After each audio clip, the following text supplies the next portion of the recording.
క్రీస్తునందు ప్రియ దేవుని బిడ్డలారా, ప్రభు అయిన యేసుక్రీస్తు నామంలో మీకు అందరికి కూడా ప్రత్యేకమైన వందనాలు. చాలా సంతోషం. ఈ ఆదివారం కూడా ఈ ఆత్మీయ సమ్మేళనంలో మనము ప్రజ్ఞ, ఇంటెలిజెన్స్ గురించి మనము ధ్యానం చేస్తున్నాము. ప్రతి ఒక్కరి జీవితంలో క్రైస్తవ లేక సంఘ లేక మన పూర్వపు దైవ నాయకులలో ఎలాంటి ప్రజ్ఞ వాళ్ళు కలిగి ఉన్నారు, ఎలాంటి ఇంటెలిజెన్స్ వాళ్ళలో ఉందో అన్న విషయాల్ని మనము చాలా చక్కగా మానసిక కోణంలో మనము ఆలోచిస్తూ ఉన్నాం. ఈరోజు కూడా మనం ఆలోచిద్దాము. మనము ధ్యానిస్తున్నట్లుగా ఇప్పటివరకు చాలామంది జీవితాల్లో నుండి మనము ధ్యానిస్తూ వచ్చాం. నెహెమ్యా జీవితాన్ని మనము ధ్యానం చేశాము. ఈ వారం కూడా మరొక మంచి నాయకుని యొక్క జీవితంలో నుండి మనం ప్రజ్ఞకు సంబంధించిన మానసిక పరిస్థితుల్ని, స్థితిగతుల్ని మనమంతా ఆలోచిద్దాం. ఓకే, మనం ఎరిగినట్లుగా ప్రధానంగా ప్రజ్ఞ 5 అంశాల మీద ఆధారపడి ఉంటుందని మనం తెలుసుకున్నాము. ఆ 5లో మొట్టమొదటిది స్వీయ అవగాహన, సెల్ఫ్ అవేర్నెస్. ప్రతి ఒక్కరూ తాము ఏమై ఉన్నారు అన్న విషయాన్ని వారు ఎరుగుండే వాళ్ళు నాయకులుగా ఎదిగారు. మనం కూడా మనం ఏమై ఉన్నామో ఎరిగి ఉన్నప్పుడు మాత్రమే నాయకత్వంలో ప్రజ్ఞ కనబడుతుంది. కనుక మనం ఏమై ఉన్నామో అన్న విషయాన్ని ఎరిగి ఉండాలి. ఇప్పుడు మనము దానియేలు జీవితం నుండి ప్రజ్ఞ మనం చూద్దాం. దానియేలు జీవితం.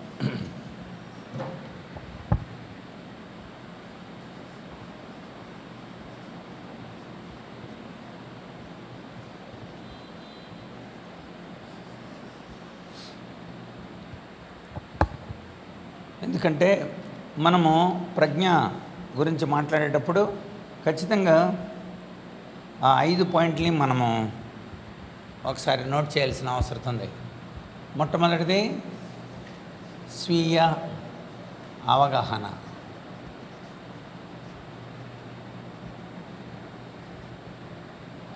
రెండవది ఎమోషనల్ రెగ్యులేషన్, భావోద్వేగ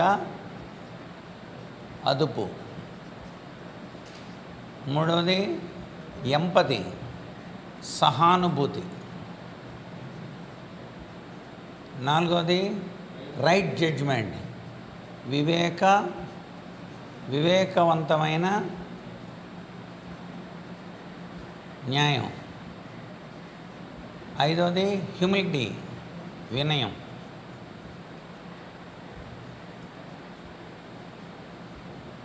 ఈ 5 విషయాలు ప్రతి ఒక్కరి జీవితంలో మనము పరిశీలన చేస్తూ ఉన్నాం. కనుక స్వీయ అవగాహన, భావోద్వేగ అదుపు, సహానుభూతి, వివేకవంతమైన న్యాయం, వినయం.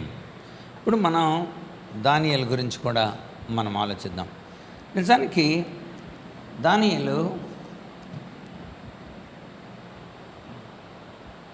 జీవితం చాలా ఎర్లీ డేస్లోనే బబులోనికి వచ్చారు.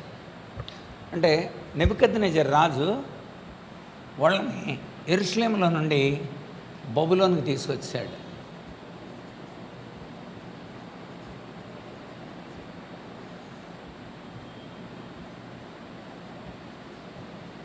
సుమారు 14 సంవత్సరాల. దానియేలు కంటే 2 సంవత్సరాలు పెద్దాడు యెహెజ్కేలు. అంటే యెహెజ్కేలు 16లో ఉన్నాడు. సో ఈ అంత చిన్న వయసులోనే వాళ్ళు అక్కడికి చేర్చబడ్డారు. ఎందుకంటే దానియేలు, యెహెజ్కేలు వాళ్ళిద్దరూ ఒక 2 సంవత్సరాల తేడాతో సమకాలికులు. యెహెజ్కేలు కూడా బబులోనికి చేర్చబడిన తర్వాత అక్కడ దైవ సన్నిధానంలో దేవుని ద్వారా ప్రత్యక్షతలు పొంది అక్కడ 8 సంవత్సరాల అనంతరం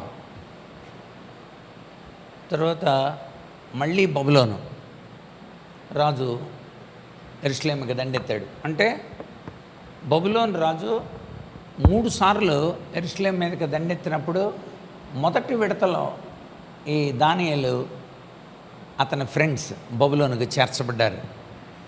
మొట్టమొదటిది క్రీస్తుకు పూర్వం 605లో జరిగింది. రెండవ దాడి 597లో జరిగింది. మూడవది 586లో జరిగింది క్రీస్తుకు పూర్వం. సో ఎందుకంటే మొట్టమొదటి 605లో జరిగిన దాడిలో దానియేలు మరి కొంతమంది అంటే హనన్య, మిషాయేలు, అజర్యా వీళ్ళు బబులోనికి వచ్చేసారు. బబులోనికి చేర్చబడ్డారు. యెరూషలేము నుండి వచ్చారు. నెబుకద్నెజర్ రాజు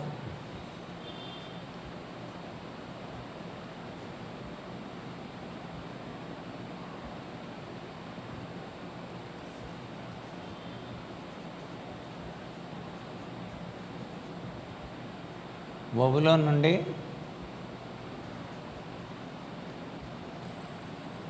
యెరూషలేము దండయాత్రలు మీకు. సో అప్పుడు దానియేలు తర్వాత ఒక 8 సంవత్సరాల అనంతరం 8 సంవత్సరాల తర్వాత 597లో రెండవసారి దాడి చేశాడు. రెండవసారి దాడి. ఈసారి 10,000 మందిని 10,000 ప్రజల్ని బబులోను తీసుకెళ్ళిపోయాడు. ఇది బబులోను తీసుకెళ్ళిపోతున్నాడు అనమాట.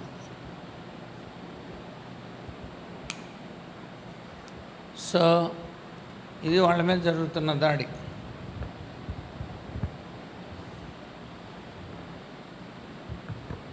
వీళ్ళని బబులోనుకు తీసుకెళ్ళిన తర్వాత రాజ్య సంస్థానంలో ఉంచాడు.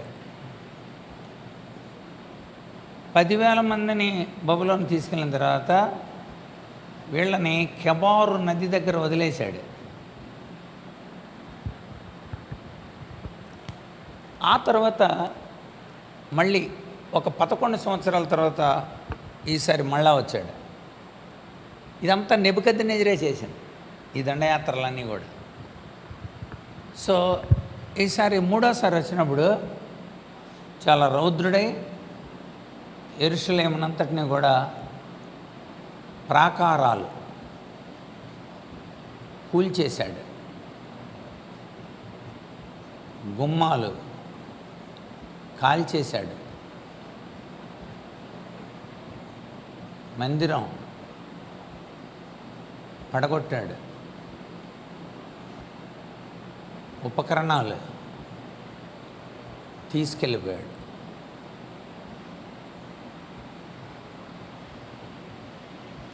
ఈ మొట్టమొదటి దాడిలో కనుక ఈ రాజ్య సంస్థానంలో ఉన్న వాళ్ళ కోసం దేవుడు దానియేలును లేపాడు. కెబారు నది దగ్గర ఉన్న వాళ్ళ కోసం దేవుడు యెహెజ్కేలును లేపాడు.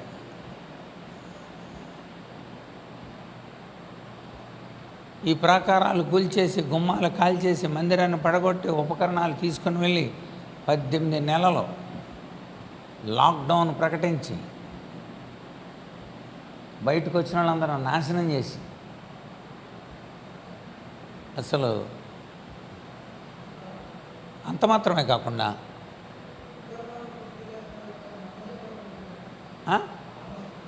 లేదు అసలు ఏమైంది, జరిగిన విషయం ఏంటంటే దేవుని యొక్క సన్నిధానంలో ఉన్న ఉపకరణాలన్నీ తీసుకెళ్తుంటే దేవుడే మౌనంగా ఉన్నాడు. అసలు ఎవడో మందిరాన్ని కూడా ముట్టుకోలేడు, అసలు మందిర ప్రాంగణంలోకి లోపలికే రాలేడు ఎవడో. కానీ దేవుని మహిమ మందిరమును వీడిపోయింది. యెకొన్యా మనకి చరిత్రలో కనపడతాడు. కనుక ఈ యొక్క 18 నెలల్లో చాలా నష్టం జరిగింది. యెరూషలేమంతా నాగళ్లతో దున్నేశాడు, ఉప్పు వేశాడు. ఇలాంటి పరిస్థితుల్లో దేవుడు వాళ్ళ కోసం ఇర్మియాని ఉంచాడు. ఇర్మియాని అక్కడే ఉంచాడు. సో ఇప్పుడు మీరు గమనించాలి,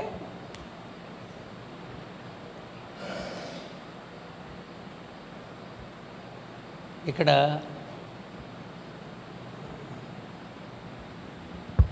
దానియేలుకు 14 అయితే, యెహెజ్కేలుకి 16 అయితే,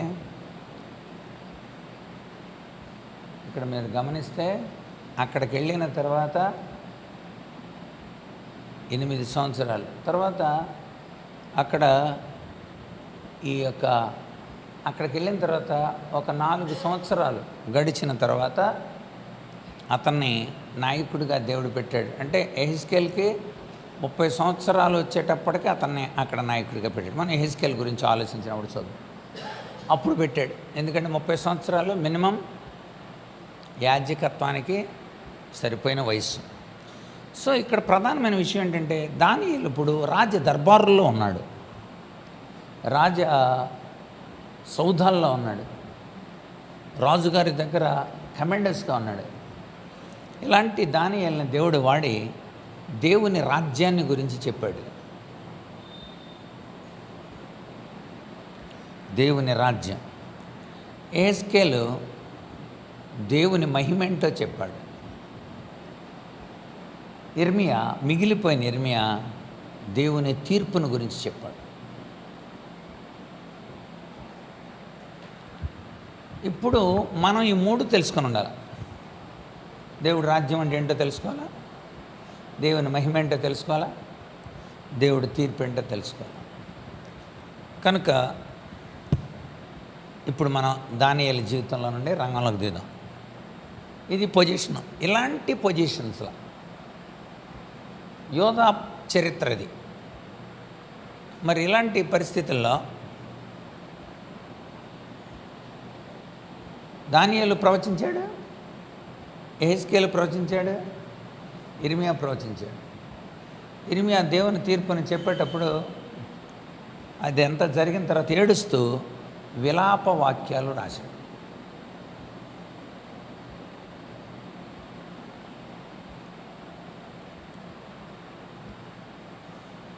విలాప వాక్యాలు. రైట్. ఇప్పుడు దానియేలు జీవితాన్ని మనం చూద్దాం. పొజిషన్ ఇది. ఇలాంటి పొజిషన్లో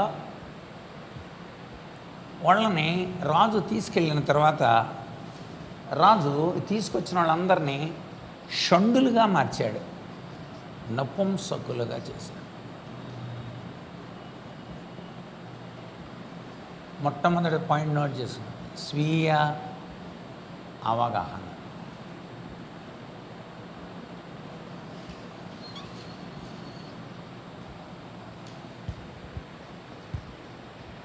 నపుంసకులుగా చేశాడు.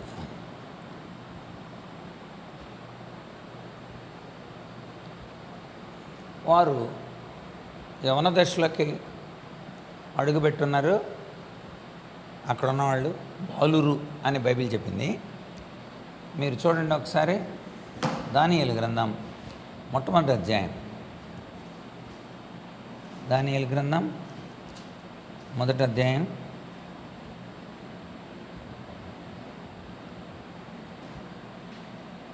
రాజవంశములో ముఖ్యులై లోపము లేని సౌందర్యం కలిగి సకల విద్య ప్రవీణత జ్ఞానము కలిగి తత్వజ్ఞ తెలిసిన వారై రాజు నగరనందు నిలవదగిన కొందరిని బాలులను రప్పించి కెల్లీల విద్యని భాషని వాళ్ళకి నేర్పమన్నాడు. ఈ లక్షణాలు ఉన్న వాళ్ళని నువ్వు తీసుకొని స్పెషల్ కమాండోలుగా పెట్టాల మన రాజ్యంలో, మన దగ్గర. నపుంసకులుగా ఎందుకు చేస్తారు అంటే, ఆ రోజుల్లో రాజు గారి కోటల్లోనే వాళ్ళు కమాండోలుగా భద్రతా వలయంలో ఉంటారు కనుక వాళ్ళు రాణీలకి ప్రమాదం లేకుండా వాళ్ళని ఆ రోజుల్లో నపుంసకులుగా మార్చేసేవాళ్ళు. తన దగ్గర ఉంచుకున్న వాళ్ళందరూ నపుంసకులుగా చేసేవాళ్ళు. కుటుంబ వ్యవస్థకు పనికి రాకుండా వాళ్ళని తయారు చేసేవాళ్ళు. ఈ బ్యాచ్ని రాజ దర్బారులో ఉండటానికి సిద్ధపరిచిన వాళ్ళందరినీ నపుంసకులుగా మార్చారు. అయితే వచ్చిన ఈ దానియేల్ అండ్ హిజ్ ఫ్రెండ్స్ వాళ్ళు ఎలాంటి లక్షణాలతో సెలెక్ట్ అయ్యారో అక్కడ ఉంది. చదవండి వరుసగా ఒక్కొక్క లక్షణం చదవండి, అది రాయండి. ఇజ్రాయేలు రాజవంశంలో ముఖ్యులుగా ఉన్నారు. నెక్స్ట్ చదవండి. లోపం లేని సౌందర్యం. తర్వాత ఓకే, సకల విద్యా ప్రావీణత. తర్వాత జ్ఞానం కలిగి, జ్ఞానము తత్వజ్ఞానం అని కూడా ఉంటుంది అక్కడ. రాజనగరునందు నిలవగలిగిన వాళ్ళు.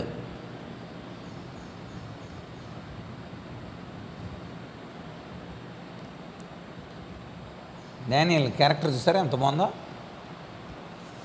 ఎలా నిలబడ్డారంటే వాళ్ళు అక్కడ చాలామంది కల్దీలు ఉన్నారు. ఈ ఇజ్రాయేలు రాజవంశంలో నుండి వచ్చిన వాళ్ళని తీసుకురా అన్నాడు. ఇజ్రాయేలు రాజ్యములో నుండి కొల్లగొట్టబడిన బానిసలుగా ఉన్న బానిస దానియేలు ఒక బానిసగా వచ్చాడు. అయితే వాళ్ళు వచ్చిన వాళ్ళందరికీ కూడా కల్దీల భాష నేర్పించమన్నాడు. కల్దీల భాష ఎందుకు చెప్పండి? సంస్కృతిని అలవాటు చేయడానికి, వాళ్ళ సంస్కృతి ఏంటో చెప్పడానికి, బబులోను నాగరికత వారి ద్వారా విస్తరణ కలగడానికి రాజుగారి ప్లాన్ అది. బబులోను యొక్క నాగరికతని వీళ్ళ ద్వారా డెవలప్ చేయాలి మనం. బబులోను సంస్కృతి వాళ్ళకి అర్థం కావాలా. అందుకోసం కల్దీల భాషను వాళ్ళకి నేర్పించి వాళ్ళకి చక్కగా ఇప్పుడు చూడండి బబులోను నాగరికత వాళ్ళలో విస్తరింపజేయాలని భావించాడు. తర్వాత చదవండి అక్కడ.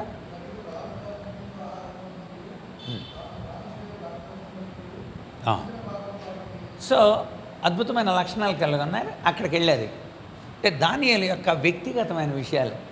దానియేలు ఇప్పుడు ఒక నపుంసకుడు ఉన్నాడు. అక్కడ రాజుగారి చేత సెలెక్ట్ కాబడిన వ్యక్తులలో అది రాజు యొక్క ఎన్నికది. రాజు యొక్క ఎన్నికలో ఈ లక్షణాలు ఉన్నాయి సెలక్షన్లో. ఆ సెలక్షన్లో దానియేలు విన్నాడు అనమాట. అందుకని అతని పేరు అక్కడ రాశాడు. ఆ సెలక్షన్లో ఉన్నారు వాళ్ళు. అందులో దానియేలు, హనన్య, మిషాయేలు, అజర్య. రైట్. అంతేకాదు ఈ బబులోను నాగరికత కోసం వాళ్ళ పేర్లు మార్చారు.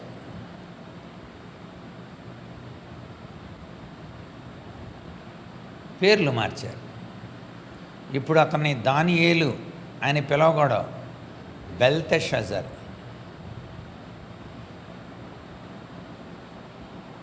జాగ్రత్త గమనించాలి. బెల్ వాళ్ళ దేవుడి పేరు. నెక్స్ట్ హనన్య, మిషాయేల్, అజర్యా. వీళ్ళ పేర్లు షడ్రక్, మెషక్, అబేద్నగో.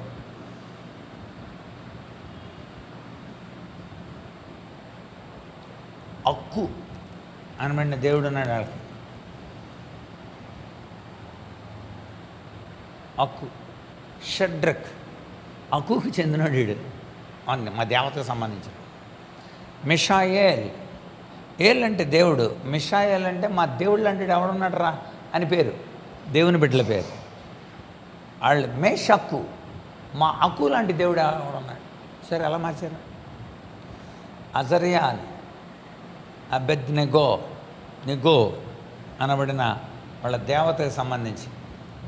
కనుక ఇక్కడ వాళ్ళ దేవతామూర్తుల యొక్క పేర్లకి సంబంధించి పేర్లు మార్చారు. పేర్లు మార్చిన వాళ్ళ వ్యక్తిత్వం మారలేదు. అది మనం ఈ యొక్క దేవుని పిల్లల పేర్లు మానేసి ఈ పిల్లల లేకపోతే కల్దీల యొక్క లేకపోతే బబులోను వాళ్ళ పేరును మార్చిన పేర్లతో పాటలు రాయటం ఇంకా చిత్రం. ఈ పేర్లతో పాటలు రాయట్లా. షడ్రకు మేషకు అబెద్నగోలను అని ఈ పేర్లతో రాస్తున్నారు. మరి పేర్లు అగ్నివాసనంటకుండా అబెద్నగోలతో ఉండిన దేవా. అజర్య, మిషాయేలు, హనన్య, దానియేలు అంటున్నారు. మరి దానియేలు కూడా బెల్తషాజర్ అని పిలవండి. ఎక్కడ నుండి ఎక్కువ మంది. అందుకని ఎప్పుడు మనం ఇతరులకు పరిచయం చేయాలన్నా. ఇంకో సంగతి తెలియదు, అది తెలియక చాలామంది షడ్రక్ అని పేరు పెట్టుకున్నారు. నాకు తెలిసిన వాళ్ళు 3 ఉన్నారు షడ్రక్ అని పేరు పెట్టుకున్నారు. అది అంటే ఏంటనమాట, బైబిల్లో ఉన్న పేరు అంతే. అసలు ఇది ఏ పేరు, ఎవరికి పెట్టారు, ఎందుకు పెట్టారు, ఏ ప్రాంతానికి సంబంధించి పేర్లు మార్చారు, బానిసలుగా చేశారు, నపుంసకులుగా మార్చారు, రాజ్య దర్బారులో ఉంచారు, సూపర్ ట్రైనింగ్లు ఇస్తా అన్నారు. ఒక్క భాష, ఒక్క మాట, ఒక్క పలుకులాగా. అలాంటోడు నెబుకద్నెజరు. ఒక్క భాష ఉండాలి, ఒక్క పలుకు ఉండాలి. ఇక్కడ దానియేలు యొక్క వ్యక్తిగత తానేంటో అప్పుడు తెలుసు. తనని దేవుడు ఇక్కడికి ఎందుకు తీసుకొచ్చాడు, తీసుకొచ్చాడు. ఆ కారణాలు కూడా తెలుసు. అందుకనే దేవుని పిల్లలు తప్పు చేశారు.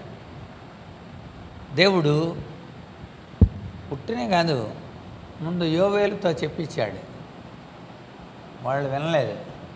ఆ తర్వాత ఇర్మియాతో చెప్పించాడు. ఇర్మియా అయితే 20 సంవత్సరాలు చెప్పాడు, వినలేదు. అందుకని దేవుడు 605లో వాళ్ళు పంపించాడు. ఇంకా దేవుడు కూడా అన్యాయస్తుడు కాదని, ఆయన రైట్ జడ్జిమెంట్ ఉంటుంది దేవుడి దగ్గర. సో ఆ రీతిగా వాళ్ళంతా అక్కడికి చేరారు. అసలు చెప్పేశాడు, ఇర్మియాయే చెప్పేశాడు, మీరు కనుక మాట వినకపోతే నెబుకద్నెజరు అనబడిన ఉత్తర దిక్కు నుండి బబులోను రాజు వస్తాడు. ఆ రాజు వచ్చి మిమ్మల్ని తీసుకుపోతాడంటే ఇదిగో మేము చెరలోకి వెళ్తామా అనని మరి చాలా తీవ్రంగా గోతులతో చేశారు ఇర్మియాని. అతడు చెప్పిన మాట ఒకసారి చూడాలి మీరు. ఇర్మియా గ్రంథం 6వ అధ్యాయం చూడండి. ఇర్మియా గ్రంథం 6వ అధ్యాయం 22. యెహోవా ఎలాగూ సెలవిస్తున్నాడు, ఉత్తర దేశం నుండి ఒక జనము వచ్చుచున్నది, అంటే బబులోను. బూదిగంతులను మహాజనము లేచుచున్నది. వారు వింటెను ఈటెను వాడ నేర్చిన వారు. అది ఒక క్రూర జనము. వారు జాలి లేని వారు. వారి స్వరము సముద్ర ఘోష వలె ఉన్నది. వారి గుర్రాలు లెక్క లేకుండా సవారీ చేస్తున్నాయి. సియోను కుమారి, నీతో యుద్ధం చేయవలనని వారు యోధుల వలె వ్యూహం పన్నుతున్నారు చెప్పాడు, అయినా లెక్క చేయాలి. కనుక ఇక్కడ తన ప్రజలు చాలామంది దేవునిని అవిశ్వాసంతో దేవుని ఎరుక్కున్నాం. మరి దానియేలు ఎలా ఉన్నాడు? దానియేలు పైగా వేరే దేశంలోకి వచ్చాడు. వేరే దేశంలోకి వచ్చి చాలామంది తాము దేవుని పిల్లలం అన్న విషయం కూడా మర్చిపోయిన వాళ్ళు చాలామంది ఉన్నారు. ఇతర దేశాల్లో వాళ్ళు స్వేచ్ఛగా వాళ్ళు ఇష్టానుసారంగా బతికిన వాళ్ళు చాలామంది తెలుసు నాకైతే. నేను కళ్ళారా చూశాను కనుక. కానీ దానియేలు ఎలా ఉన్నాడు, అతని యొక్క వ్యక్తిగత జీవితంలో ఎలా ఉన్నాడు? అక్కడికి వెళ్ళిన తర్వాత ఆహార పదార్థాలు చూశాడు. ఆహార పదార్థాలు చూసినప్పుడు సంస్కృతి ఇదంతా అర్థమైంది. ఆహార పదార్థాలు చూస్తే వాళ్ళంతా అపవిత్రమైన చాలా జంతువులు వండుతున్నారు. అది దానియేలు చూశాడు. దానియేలు చూసి ఒక నిర్ణయానికి వచ్చాడు. ఏమని? 1:8 చదవాలి. 1:8 చదవండి. రాజు భుజించే భోజనం, పానం చేసే ద్రాక్షారసం పుచ్చుకొని తన్ను అపవిత్రపరచుకొనకూడదని దానియేలు ఉద్దేశించి, అది ఇవి తీసుకున్నాక నేను అపవిత్రుని అవుతాను, ఇవి తీసుకోకూడదు. ఎంత విలువల్ని కాపాడుకున్నాడు, విలువలు కలిగినవాడు. విలువలు అంటే ఏమేంటి? పరిశుద్ధత, అపవిత్రపరచుకొనకూడదు. తన విశ్వాసాన్ని కాపాడుకున్నాడు, విశ్వాసం కాపాడుకున్నాడు, విశ్వాసాన్ని విడిచిపెట్టలేదు. సంస్కృతి మారినా, సమాజం మారినా, పరిస్థితులను అంతేకాదు రాజీ పడలేదు.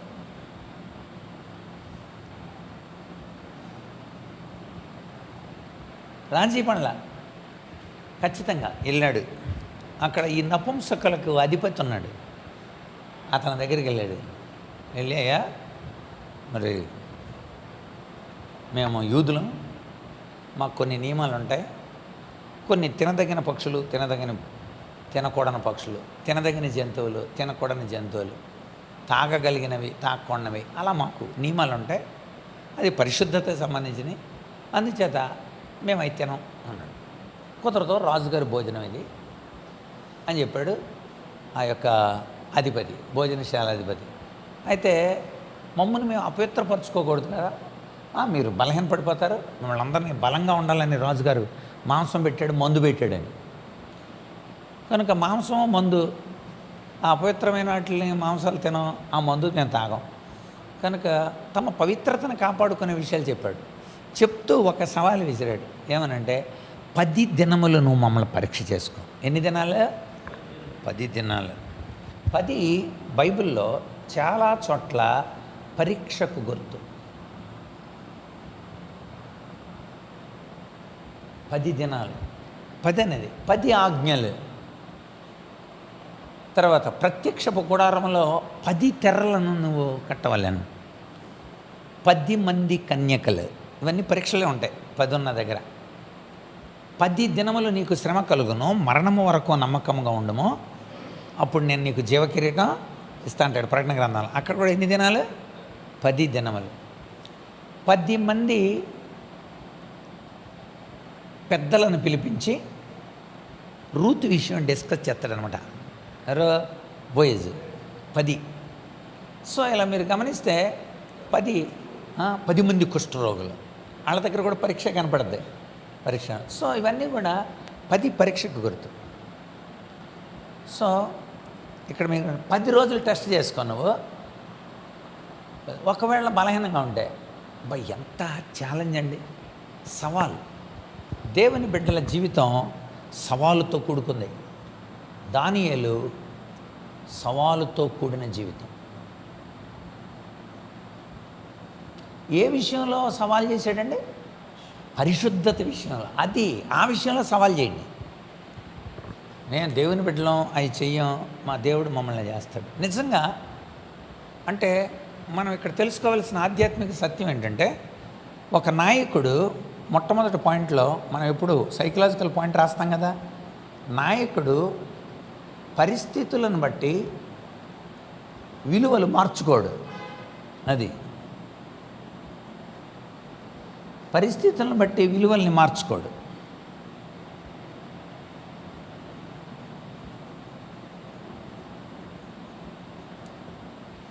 అలాగే ఉన్నాడు. అందుచేత ఏం జరిగింది? దానియేలు అలాగే ఉన్నాడు. దానియేలు ఫ్రెండ్స్ అలాగే ఉన్నారు. పేర్లు మార్చిన, నపుంసకులుగా చేసిన, కుటుంబ వ్యవస్థకు పనికి రాకుండా చేసిన, రాజదర్బార్లో ఉంచిన, కల్దీయుల భాషను నేర్పిస్తున్న వాళ్ళు తీసుకున్న నిర్ణయం ఎంత అద్భుతమైందో ఇక్కడ చూడండి. ఆ తీసుకున్న నిర్ణయాన్ని బట్టి ఏం జరిగింది? దానియేలు గ్రంథం మొదటి అధ్యాయం 10 దినముల వరకు పరీక్షించాను. 14వ వచనం. అప్పుడు ఏం జరిగింది?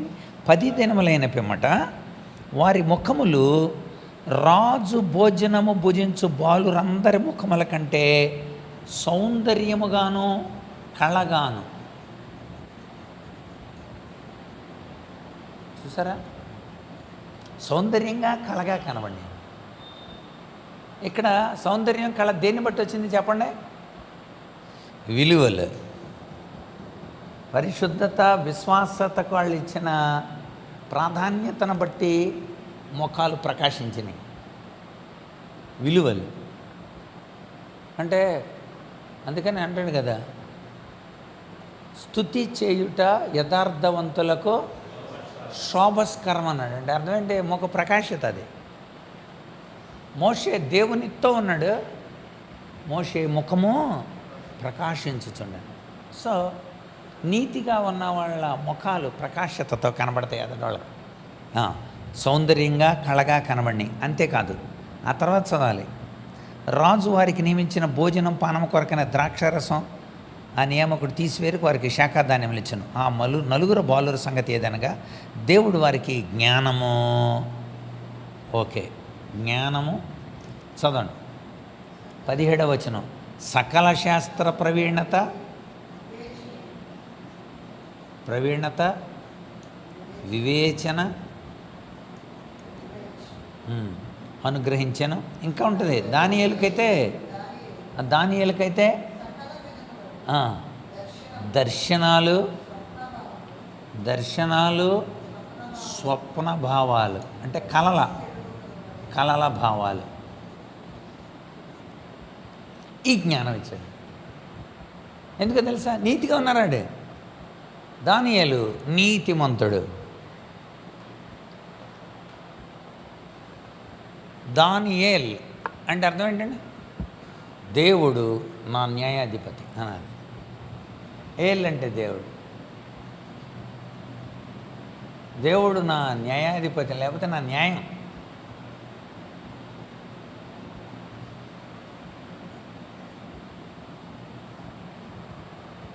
కనుక దేవుడు న్యాయం, దేవుడు న్యాయవంతుడు, దేవుడు న్యాయాధిపతి, దేవుడే న్యాయం. సో నిజంగానే తన జీవితంలో నిరూపించాడు పర్సనల్గా, స్వీయ అవగాహన. ఇప్పుడు మీకు అర్థమైంది, దర్శనాలు స్వప్న భావాలు. ఇక్కడ 2 వేరు పదాలు వాడాడు. ఒకటి దర్శనము, రెండవది స్వప్నము. ఈ రెండింటికి తేడా చెప్పాను నేను. దర్శనానికి స్వప్నానికి తేడా. దర్శనం అనేది ఎప్పుడూ కూడా డైలాగుతో ఉంటుంది. ఇద్దరు మాట్లాడుకునేలాగా ఉండేదాన్ని ఏమంటారు?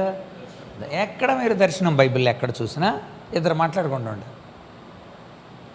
స్వప్నము అనేది తెలియజేయబడి వెళ్ళిపోద్ది అనమాట. అదే విషయం. దర్శనము మరియకి దర్శనమిచ్చి, అమ్మ ఇలా అంటే వెంటనే నేను పురుషుని ఎరిగిన దాన్ని ఎలాగా డైలాగ్ ఉంది అక్కడ. ఇద్దరు మాట్లాడుకున్నారు. కానీ యోసేపుది స్వప్నం, కళ. యోసేపు మాట్లాడటానికి ఆస్కారం లేదు. ఇక యోసేపు, నీకు ప్రవక్తల గ్రంథాలు తెలుసు కదా, యెషయా ఏం చెప్పాడు? కన్య గర్భవతి కుమారుని కంటుంది అన్నాడు కదా, అది నెరవేరుతుంది. ఇప్పుడు నీ భార్యను చేర్చుకో. ఓకే, వెళ్ళిపోయింది. అక్కడ యోసేపు మాట్లాడడానికి అవకాశం, అది కళ. చూసారా? దర్శన భావం, స్వప్న భావం, ఈ రెండింటికి అర్థం చెప్పగలిగిన జ్ఞానం ఇచ్చాడంట. చూసి ఎంత చక్కగా మారాడు, స్వీయగా. ఇప్పుడు అలా ఉన్నాడు దానియేలు. దేవుడు అతన్ని అలా బలపరిచాడు. Right, okay. మొట్టమొదటి లక్షణాన్ని గురించి మనం చక్కగా, దానియేలు గురించి చెప్పమంటే మనం ఇది ఇలాగా చరిత్రలో నుండి వచ్చినాడు. యోధా, ఇదే చరిత్ర అండి, యోధా చరిత్ర.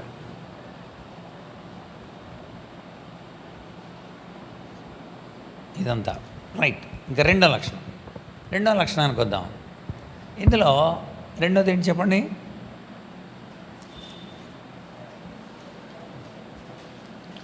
ఎమోషనల్ రెగ్యులేషన్, భావోద్వేగ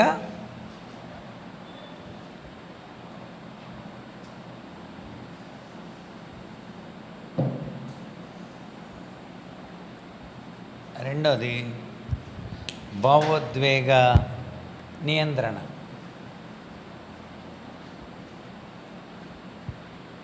భావోద్వేగ అదుపు.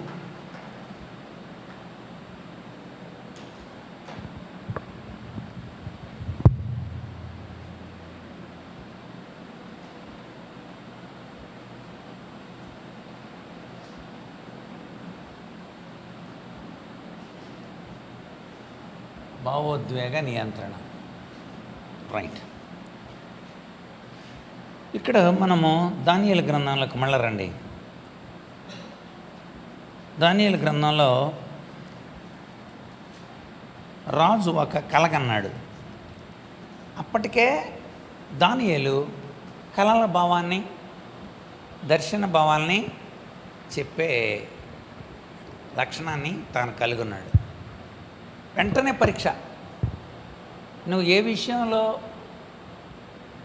పరిణతి చెందుతుంటావో ఆ విషయాన్ని వినియోగించుకొనున్నట్లుగా దేవుడిని మిమ్మల్ని వాడుకుంటాడు అన్నమాట. బాగా పాటలు పాడుతున్నావు అనుకోండి, ప్రభువుని మహిమపరుస్తున్నావు. పాటలు పాడటం అంటే దేవుని మహిమపరచడం. నువ్వు దేవుని బాగా మహిమపరుస్తుంటే దేవుడు ఏం చేస్తాడు? నిన్ను ఆ మహిమపరిచే ఏర్పాట్లు చేస్తాడు. అది అంటే మీరు కలిగి ఉన్న తలాంతుని ఏం చేయాలి? మీరు యూటిలైజ్ చేసుకోవాలన్నమాట. అది ఉపయోగించుకోవాలి. దేవుడు ఏమన్నాడు? చక్కగా శిష్యులను తయారు చేసి అన్నాడు, ఇదిగో నన్ను చూస్తున్నారుగా, నేను ఎలా చేస్తున్నానో చూస్తున్నారుగా, వెరీ గుడ్ వెరీ గుడ్, ఇక నేను మిమ్మల్ని పంపుతా. ఎందుకని? నా వెనకాల మీరు చూస్తున్నారు, నేను ఫేస్ చేస్తున్న పరిస్థితులన్నీ చూస్తున్నారు, ఇక నుండి నేను మిమ్మల్ని పంపుతా అని చెప్పాడు. ఎక్కడ పంపుతానన్నాడు? తోడేళ్ల దగ్గరికి. లూకా సువార్త 10:3 ఎందుకు చెప్పాడండి తోడేళ్ల దగ్గర పంపుతానని? ఈ ట్రైనింగ్ అసలు సరిగ్గా పనిచేస్తుందో లేదో తెలిసిపోద్ది అక్కడ. గొర్రెలు అంటే మీరు తోడేళ్ల దగ్గరికి వెళ్ళి చెబితే తోడేళ్ళు మారతీరా. ఎంత నమ్మకం తెలాలండి ఈ గొర్రెలు? తోడేళ్ళు చేయించి చెండాడతాయి, తోడేళ్ళు మనల్ని ఎలాగంటాయి, తోడేళ్ళు ఇలా చేస్తాయి, ఈ భయం ఉంటాడు. తోడేళ్ళ దగ్గరికి వెళ్తాడా? అక్కడ ఏమన్నా చూడండి అసలు. లూకా సువార్త 10:3 అంటే దేవుడు మనల్ని వినియోగించే స్థితిలో ఉంచుతాడు. ఇక్కడ దానియేలు కూడా మనకు మొదటి అధ్యాయంలో తెలిసింది ఏంటి? దానియేలు దర్శన భావం, కలభావం చెబుతాడని. ఇప్పుడు వెంటనే రంగంలోకి దించాలి దానియేలుని. అందుకని దేవుడు మీరు వెళ్ళండి, అది తోడేళ్ల మధ్యకి గొర్రె పిల్లల పంపినట్టు నేను పంపుతున్నా. మళ్ళీ వెనకేమీ తీసుకురాక మీరు సంచులు కూడా తీసుకెళ్ళకూడదు. కనుక మీరు మీ మీ మీ యొక్క కాన్సన్ట్రేషన్ ఆత్మల రక్షణ ఉండాలి. మీ కాన్సన్ట్రేషన్ శత్రువుకి అపజయం కలిగేలాగా చేయాలి. అది మీరు చేయాల్సిన కాన్సన్ట్రేషన్. అలా ఉండండి అంతే. సంచి తీసుకొని వెళ్ళి నింపుకొని తెల్లారి పడుకొని నిద్రపోవటానికి కాదు. ప్రతిరోజు ఈనాటి భోజనం ఆనాడే మాకు దయచేయని ప్రార్థన చేయండి. అదే సంచిలో మొత్తం బియ్యం తెచ్చుకున్నారనుకోండి, ప్రభువా మా అనుదినాహారం నేడు మాకు దయచేయమని అనటానికి లేదు అక్కడ. ఎందుకని ఆల్రెడీ బియ్యం ఉన్నాయి కనుక ఏ రోజుకి ఆ రోజు సంచులు తీసుకెళ్ళకండి, జోళ్ళు తీసుకెళ్ళకండి, అలా లోపల పెట్టుకొని రాకండి, సొక్కా లోపల. కనుక చెప్పేసాడు అంతే. ఎంత విశ్వాసంతో ఉండాలండి. ఇక్కడ కూడా మనం చూస్తాం. దేవుడు దానియేలుకి ఇచ్చిన తలాంతుల్ని వినియోగించడానికి కోసం అవకాశం. అక్కడే మన భావోద్వేగ ప్రజ్ఞ, ఎమోషనల్ కోషెంట్ అక్కడ ఉంటుంది. ఏంటి? రాజుగారు ఒక భయంకరమైన శాసనం చేశాడు. ఏం చేశాడో తెలుసా? నేను ఒక కలగన్నాను, దాని అర్థం చెప్పాలి. వెంటనే అందరూ కల్దీలు వీళ్ళందరూ ఓకే అండి చెప్పండి. దానియేలు కూడా ఓకే చెప్పండి మేము చెప్తాం. కానీ రాజు అన్నాడు, నేను కల మర్చిపోయా. కల మర్చిపోతే కల చెప్పాలి, కల బాగుంది చెప్పాలి. అక్కడ ఉన్న వాళ్ళందరూ చెప్పారు ఇది ఇంపాసిబుల్. చదువుదాం ఆ మాట. వెంటనే వాళ్ళు ఇలా చెప్పారు. 2:10 ఏమన్నారు చూడండి అక్కడ. అందుకు కల్దీయులు, భూమి మీద ఏ మనుషుడు రాజు అడిగిన సంగతి చెప్పజాలడు, ఏ చక్రవర్తి అధికారి శకునిగాని యొద్ద గారడి గల కల్దీయులు అట్టి సంగతి విచారింపలేదు. రాజు విచారించిన సంగతి బహు అసాధారణమైంది. దేవతలుగాక ఎవరు ఈ సంగతి తెలియజెప్పజాలరు. దేవతలు శరీరాలతో కలిసి బతకరు కదా అని చెప్పాడు. వెంటనే రాజు కోపము తెచ్చుకొని అత్యాగ్రహం గలవాడే జ్ఞానులందరినీ సంహరించాలని ఆజ్ఞయించాడు. చూసారా? ఇప్పుడు భావోద్వేగ నియంత్రణ, రాజశాసనం. రాజశాసనం ఏమొచ్చిందండి? జ్ఞానులందరినీ చంపాలి.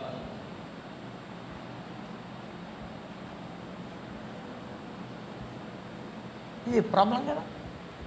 జ్ఞానులందరూ అంటే ఇప్పుడు అందరితో పాటు జ్ఞానంలో ఉన్నారు కదా నీళ్ళు కూడా. సకల శాస్త్ర జ్ఞానము తత్వజ్ఞానము. జ్ఞానము తత్వజ్ఞానం ఎరిగిన వాళ్ళే అన్నారు. కనుక తత్వజ్ఞానం అంటే దైవ సంబంధమైన దాన్ని, కనిపించని విషయాల్ని ఆ రోజుల్లో తత్వంతో పోల్చేవాళ్ళు. కనిపించని విషయాలు, కనిపించే విషయాలు, వీటన్నిటిలో తత్వజ్ఞానం అది. సో జ్ఞానులందరూ మరణం రాజశాసనం అది. అప్పుడు భావోద్వేగ నియంత్రణ అది. మీకు ప్రాబ్లం వచ్చినప్పుడు తెలుస్తుందండి, మీ భావోద్వేగాల్ని ఎలా నియంత్రించుకుంటారా, మీరు ఎలా కంట్రోల్ అవుతారనేది ప్రాబ్లం వచ్చినప్పుడు కదా. రైట్. అక్కడ 2వ అధ్యాయం మనకి 14 నుండి 19 వచనాల వరకు కూడా మనకు కనపడుద్ది.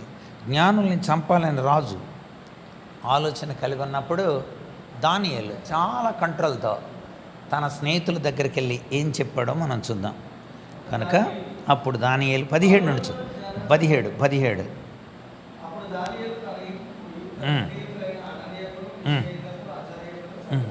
చూసారా, చూడండి అక్కడ విషయ అవగాహన కలిగించాడు. ఇది పొజిషన్ అని విషయాన్ని వాళ్ళకి చెప్పాడు. నెక్స్ట్ తర్వాత చూసారా, నశించకూడదు. ఎవరెవరు నశించకూడదు? తాము తక్కిన జ్ఞానులు.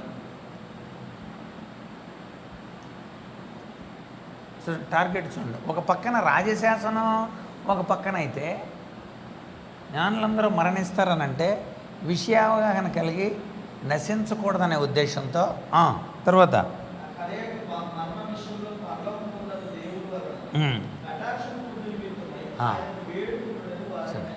కటాక్షం కోసం ప్రార్థన చేద్దాం.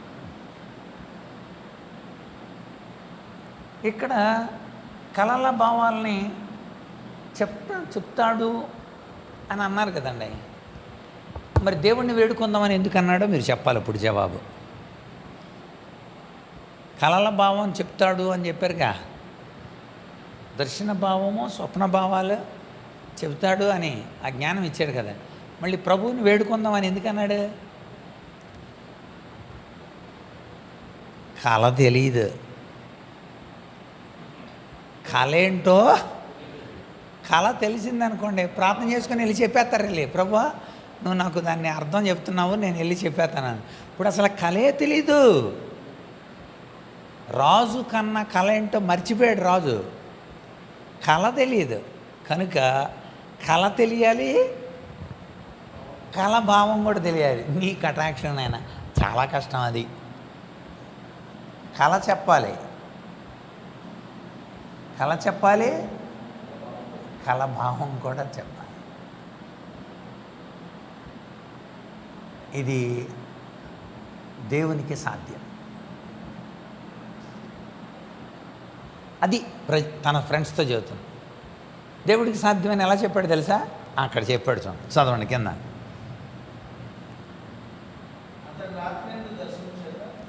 వేడుకొనండి, ఆ రాత్రి ఎందు దర్శనం చేత ఆ మర్మము దానియేలుకు బయలుపరచబడి కనుక పరలోకమందున్న దేవుని స్తుతించాను. బయలుపరచాను. ఎవరు బయలుపరిచింది? దేవుడు. అక్కడ రిఫరెన్స్ ఎంతమ్మా? 2:19. ఇప్పుడు దానియేలు ఇచ్చిన స్టేట్మెంట్ చూద్దాం, చదవండి. ఎట్లనగా కాదు యుగయుగము ఆయన నామస్తుతిని. ఇప్పుడు 21 వచనం, కాలములు సమయములు మార్చువాడు. అది దేవునికి సాధ్యం. కాలములు సమయములు మార్చువాడు అంటే ఏంటో తెలుసా అండి? కాలాలు సమయాలు మార్చువాడు అంటే నిన్నేం జరిగిందో ఈరోజు నీకు చూపెడతాడు అనమాట. ఆయన కాలాలు ఎలా మారుస్తాడో ఒక చిన్న నమూనా చూపెడతాను. భూతకాలం, వర్తమాన కాలం, భవిష్యత్ కాలం. ఇది చూడండి ఒకసారి. నిన్న జరిగిన దాన్ని వర్తమానంలోకి తీసుకురాగలడు. నిన్న ఇది జరిగింది, రాజుకి ఈ కళ వచ్చింది అని నిన్ననే ఈ రోజుకి తీసుకోగలడు. 2, భవిష్యత్తులో ఏం జరగబోతుందో కూడా వర్తమానంలోకి తీసుకురాగలడు. ఇంకో ఫ్యూచర్లో ఇలా ఉంటుంది. దానియేలు ఇదిగో బబులోన్ సామ్రాజ్యం వెళ్ళిపోతాయి. నెక్స్ట్ మాదీయ పారసిక సామ్రాజ్యాలు వస్తాయి, అవి కూడా పోతాయి. ఆ తర్వాత గ్రీకు సామ్రాజ్యం వస్తుంది, అది కూడా నాశనం అవుద్ది. ఆ తర్వాత రోమా సామ్రాజ్యం వస్తుంది, అది కూడా నాశనం అవుద్ది. ఆ రోమా సామ్రాజ్యం ప్రాంతంలోనే యేసుప్రభు ఈ లోకానికి వస్తాడు. ఇదేంటండి? ఇది భవిష్యత్తు. జరిగిపోయిన దాన్నే వర్తమానంలో తీసుకురాగలడు, భవిష్యత్తు కాలాన్ని వర్తమానంలో తీసుకో. వర్తమాన కాలాన్ని ఆయన ఆపగలడు. ఇప్పుడు జరుగుతున్న దాన్ని అలా ఆపేయమంటే ఆపుతాడు. ఆపలేదా? ఆపలేదు. యెహోషువ కాలంలో ఏమైంది? సూర్యుడు చంద్రులు వర్తమానాన్ని అలా ఉంచగలడు, అలా ఆపగలడు. అది కాలాలు మార్చువాడు. అది కాలాలు మార్చువాడు అండి. సో దానియేలు అందుకనే భావోద్వేగ నియంత్రణ. రాజు చంపేయాలన్నా కూడా తనకు దేవుడున్నాడు, దేవుడి ద్వారా సమాధానం పొందుతాం మనం, ఆయన మనకు సమాధానం ఇస్తాడు. ఇంకొక సంఘటన దానియేలుకి జరిగింది 6వ అధ్యాయంలో. అదేంటది? సింహాల గుహల్లో. బోన్లు కాదు, మనోళ్ళు బోన్లని పాట రాశారు. బోను వేరు, గుహ వేరు. బోన్ అంటే కటకటాలతో ఉండే, వాళ్ళు ప్రాస కోసం వాడారో లేకపోతే సాధారణీకరణతో చేసి మాట్లాడారో తెలియదు, కానీ అది బోన్ కాదు. 6వ అధ్యాయం రండి, దానియేలు గ్రంథం 6వ అధ్యాయం. దానియేలు గ్రంథం 6వ అధ్యాయంలో మనం 10వ వచనం చూడండి.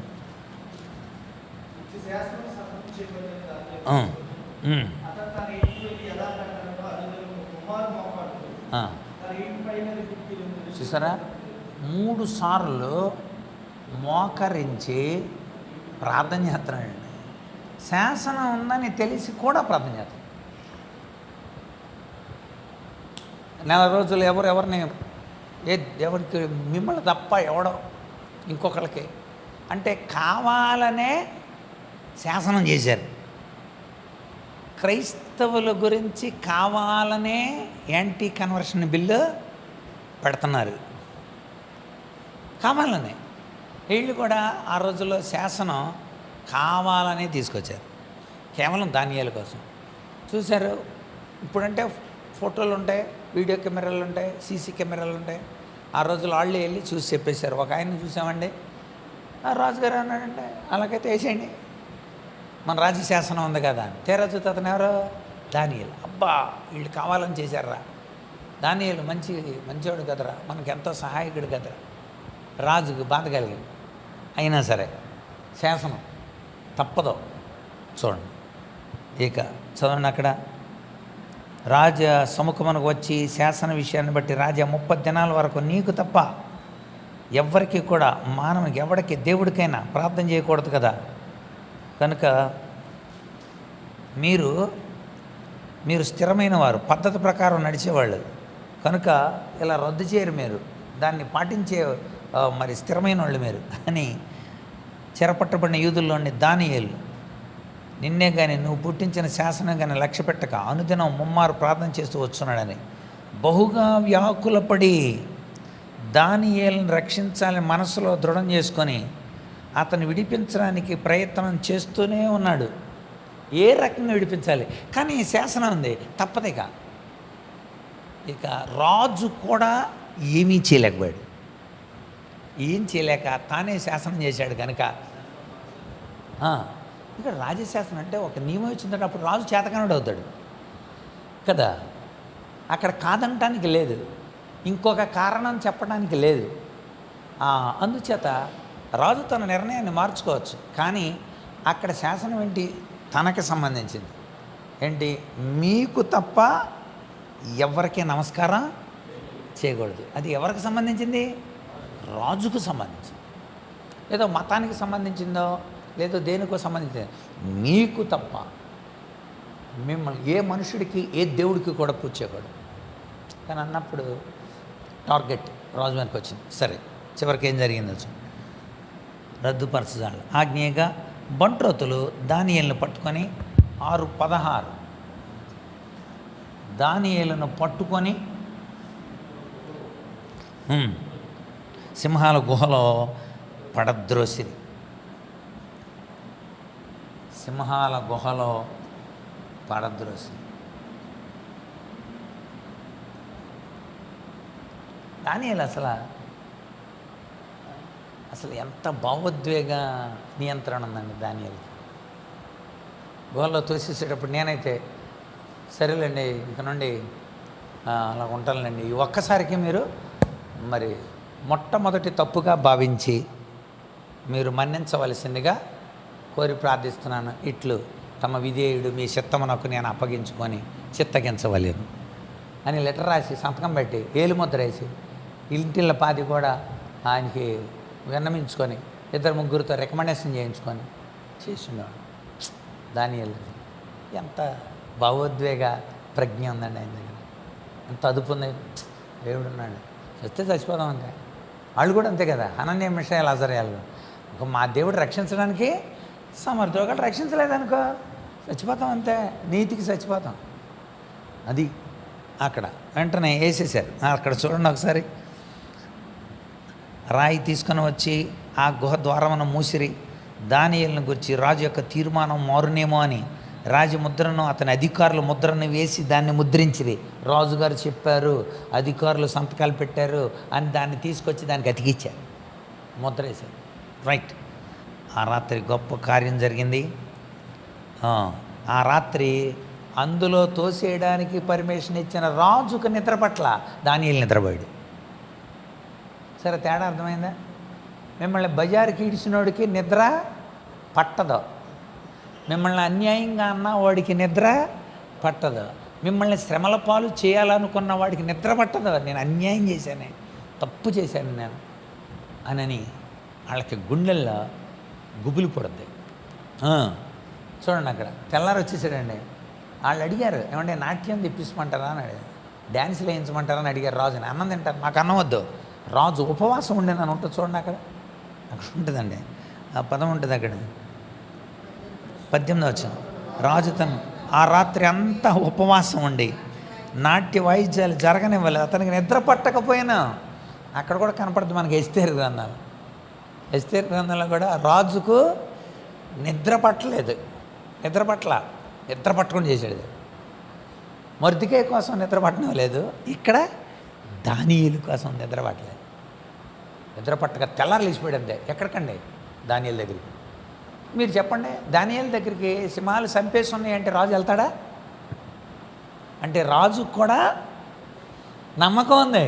అది రాజుకు కూడా నమ్మకం ఉంది, అందుకని వెళ్ళాడు. జీవము కలిగిన దేవుని సేవకుడువైన దానియేలు అని పిలిచాడు. ఎవరిని పిలిచాడండి? చూడండి, అది మనం బయటోళ్ళు మన నీతిని గుర్తించదు. అద్దా చూసారా బా, ఆ పిలుపు ఏమని పిలిచాడు? ఏమయ్యా దానియేలు అనలా, కన్నీళ్లతో దుఃఖస్వరంతో జీవము కలిగిన దేవుని సేవకుడా అని పిలవాలా. ఎవరో? బయటోడు ఒక అన్యుడు నిన్ను చూసి నువ్వు జీవము కలిగిన దేవుని సేవకుడు. అదండి భావోద్వేగ నియంత్రణలో వచ్చిన అద్భుతమైన ఫలితం.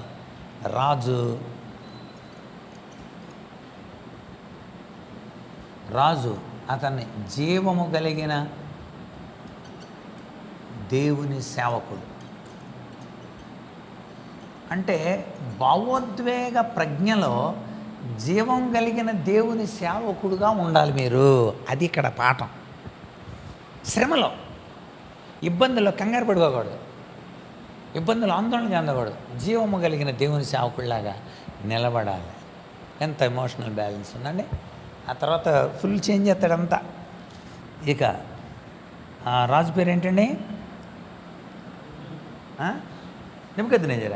నెబుకద్నెజరు పరిపాలన అయిపోయింది. దర్యావేషు. అది రాజు అన్న దగ్గర దర్యావేషు రాజు అని రాజు, అయితే కన్ఫ్యూజ్ అవుతారు.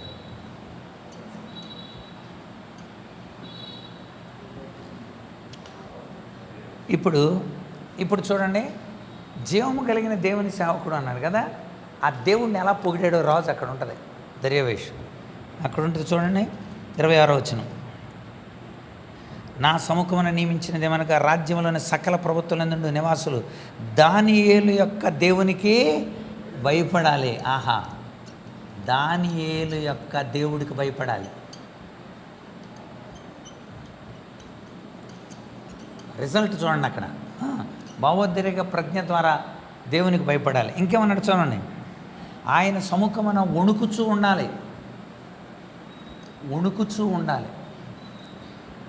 నెక్స్ట్ ఏమండి, ఆయనే జీవము కలిగిన, చూసారా, ఎప్పుడైతే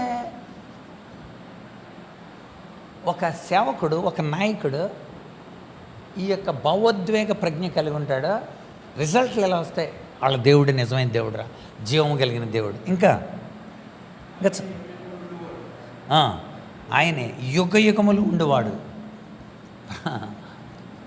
యుగ యుగములు ఉండేవాడు. నెక్స్ట్ తర్వాత చూసారా, రాజ్యం నాశనం కాదు.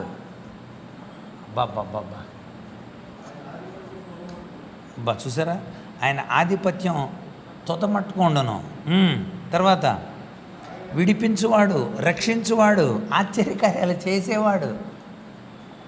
విడిపించువాడు, రక్షించువాడు, ఆశ్చర్యకార్యాలు చేసేవాడు. అబ్బా, మీరు ఆలోచించండి, ఒక రాజు దేవుణ్ణి స్తుతించేలాగా నువ్వు భావోద్రేక ప్రజ్ఞ కలిగి ఉంటే రాజులు స్తుతిస్తారు, బయట వాళ్ళందరూ స్తుతిస్తారు. నువ్వు స్తుతించు, నువ్వు చేతులెత్తు, నువ్వు తలవుపు, నువ్వు చేతులు అను అని వాళ్ళ చేత నువ్వంటాం కాదు, వాళ్ళల్లో దేవునికి అలా స్తుతించాలనే స్థితిని నీ ద్వారా వాళ్ళకే కల్పించాలి. మొన్నగాయన తన యొక్క వర్తమానంలో చెప్పాడు, నాకు చాలా ఆశ్చర్యం వేసింది. ఈ రోజుల్లో స్తుతులు, ఆరాధనలన్నీ ఆదేశిత ఆరాధనలైనవి అన్నాడు ఆయన. ఆదేశిత ఆరాధనలు అంటే ఏంటి? అందరూ చేతులు ఎత్తండి ఏం చెబితే చేతులు ఎత్తుతున్నారు. అందరూ ఆరాధన చేయండి అంటే ఏం చెబితే, నువ్వు చెబితే ఆరాధన చేయడం ఏంటంటే, వ్యక్తి జీవితంలో ఆ వాక్యం వింటున్నప్పుడు తన హృదయం దేవునికి ఆరాధనాత్మకంగా మారాల. అది కావాల్సింది. సో గొప్ప కనుక భావోద్వేగ నియంత్రణ చాలా అద్భుతంగా 2 సంఘటనలు, ఒకటి కలభావం దగ్గర, రెండవది సింహాల, ఒకటి బబులోను సామ్రాజ్యంలోని నెబుకద్నెజరు కాలంలో, రెండవది మాదీయ సామ్రాజ్యంలోని బెల్షెజర్ యొక్క కాలం. నెక్స్ట్ రెండవది. మూడవది చెప్పండి. మూడవది ఎంపతి, సహానుభూతి.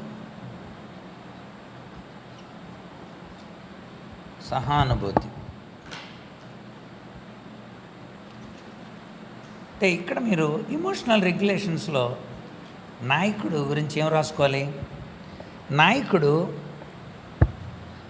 భయంలో కూడా మంచి నిర్ణయాలు తీసుకుంటాడు. అది నోట్ చేసుకోండి. నాయకుడు భయంలో కూడా మంచి నిర్ణయాలు తీసుకుంటాడు. భయం, ఒత్తిడి, ఆందోళన తన మీద పనిచేయు. భయంలో కూడా మంచి నిర్ణయాలు తీసుకుంటాడు నాయకుడు. ఒకవేళ భయం ఉన్నా కూడా మంచి నిర్ణయాలు తీసుకుంటాడు. అదే నాయకుడు అంటే. మూడవది సహానుభూతి. చూడండి 4వ అధ్యాయానికి ఒకసారి రండి. 4వ అధ్యాయం 19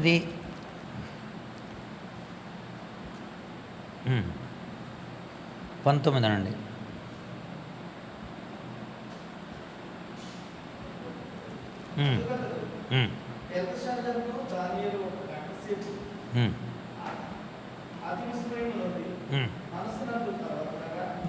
రాజు బెల్తషాజరు ఈ దర్శనం వల్ల గాని దాని భావం వల్ల గాని నువ్వు కలవరపడకు.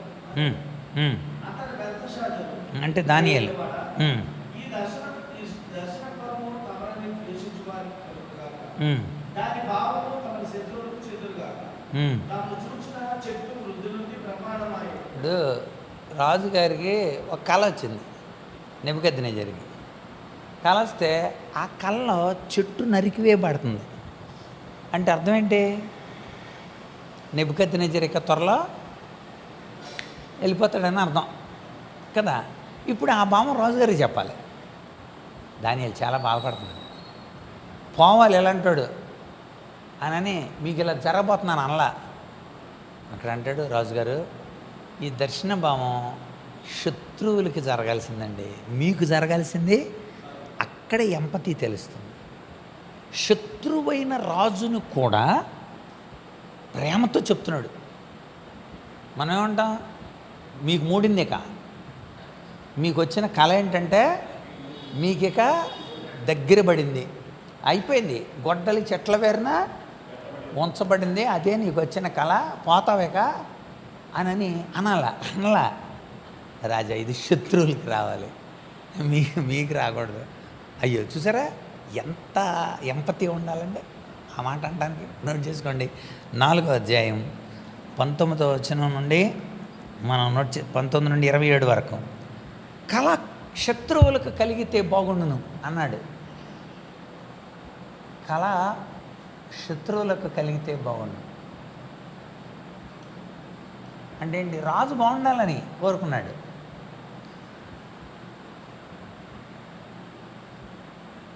అక్కడ చెబుతూ ఉంటాడు రాజా, దాని అర్థం అంతా చెప్పాడు అనమాట.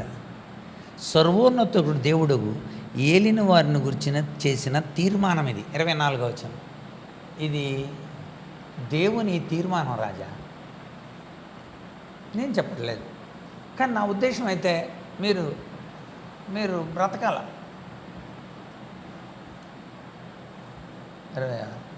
మీరు బ్రతకాలి, మీరు బాగుండాలి. కానీ ఇది దేవుని తీర్మానం. సరే, అంత చక్కగా చెబుతున్నాడు. అంటే ఏదైనా నిర్ణయాలు తీసుకునేటప్పుడు, ఏదైనా ఇతరులకు చెప్పేటప్పుడు వాళ్ళకి దయతో చెప్పాలండి. వాళ్ళ మీద దయతో చెప్పాలి. అది కూడా నేర్చుకోవాలి నాయకుడితో. చివరలు రాద్దాం అది.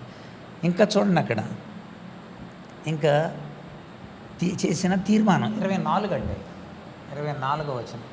ఇది దేవుని తీర్మానం కనుక 26వ వచనం. సర్వోన్నతుడు దేవుడు అధికారి అయి ఉన్నాడు, ఎవరికి అనుగ్రహిస్తాడో వానికి అనుగ్రహిస్తాడు. అది ఎవరికి ఇవ్వాలో వాళ్ళకి ఇస్తాడు దేవుడు. 26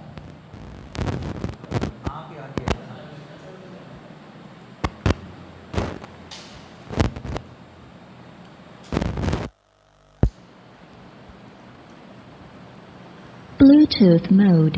రైట్. ఎవరికి ఇవ్వాలో వారికి ఆయన అనుగ్రహిస్తాడు. చూసారా?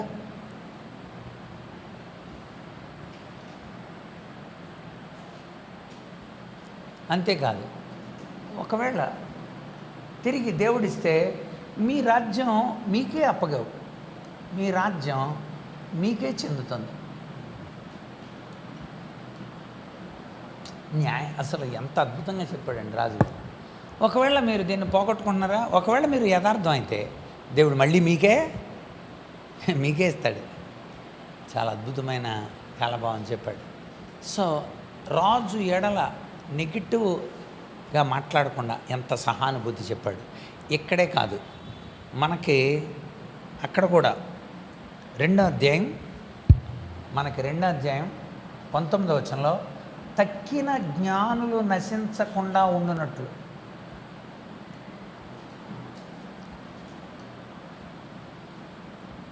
తక్కిన జ్ఞానులు నశించకుండా. చూసారా? నిజానికి నేనైతే ఏమని ప్రార్థన చేసాను, ప్రభువా మా సంఘాన్ని దీవించు. అర్థమైందా? మా వాళ్ళందరూ జ్ఞానవంతులుగా చేయి, వాళ్ళ కంటే ఎక్కువ మార్కులు వచ్చేలాగా చెయ్యి అని. అలా చేయలే. Live and let live. అది 18. Live and let live. బ్రతకాలి, ఎదటోడు కూడా బతకడానికి సహకారంగా ఉండాలి. బతికించు. అది నువ్వు బతకాలి, అందరూ క్షేమంగా ఉండాలి, అందులో నేను ఉండాలి అని రాస్తున్నారు ఆటో వెనకాల కదా. కనుక బ్రతకాలి, బ్రతికించాలి. ఎంత మంచి ఎంపతి అండి, సహానుభూతి అంత గొప్పది. దానియేలు తానును తక్కిన జ్ఞానులు కూడా నాశనం చెందకూడదు అని. నెక్స్ట్ నాలుగో విషయం చూడండి. ఇందులో నాయకుడి గురించిన సైకాలజీ వర్డ్ రాశారా. నాయకుడు సత్యాన్ని దయతో చెప్తాడు. కాదండి, ఇందులో రాయాలి కదా, మనం ఒక పాయింట్ రాస్తాం కదా, సైకాలజీ పాయింట్. నాయకుడు సత్యాన్ని దయతో చెప్తాడు.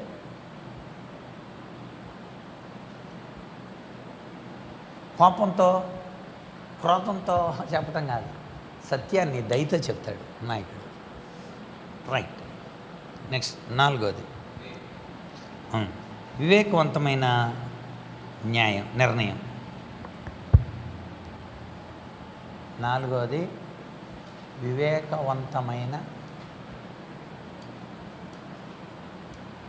న్యాయం.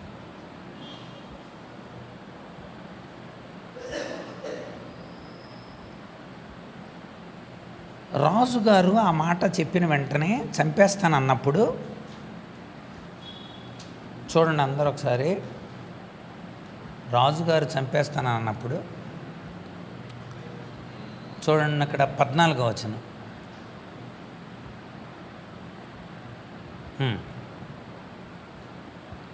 ఇప్పుడు ప్రాబ్లం వచ్చిందండి, తెలీదు, రాజు చంపేస్తానన్నాడు. ఇప్పుడు ఆజ్ఞ జారీ అయిపోయింది.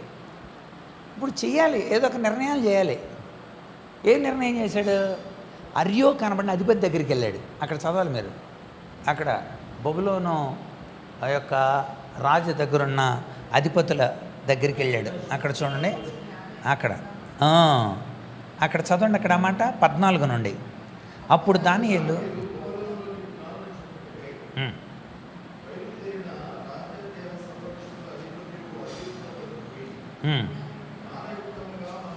చూసారా, ఈ జ్ఞానుల్ని చంపడానికి బయలుదేరారంట ఆఫీసర్ ఎవరో? అర్యోకు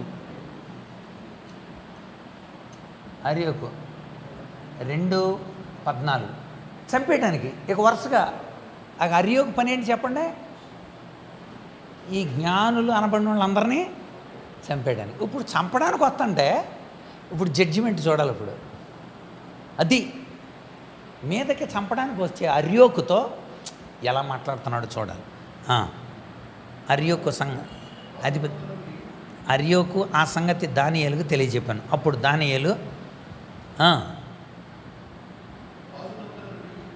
చంపుటకై బయలుదేరిన దేహ సంరక్షణ అర్యోకు వద్దకు పోయి జ్ఞానయుక్తముగా, చూసారా, మొట్టమొదటిది ఏంటండి?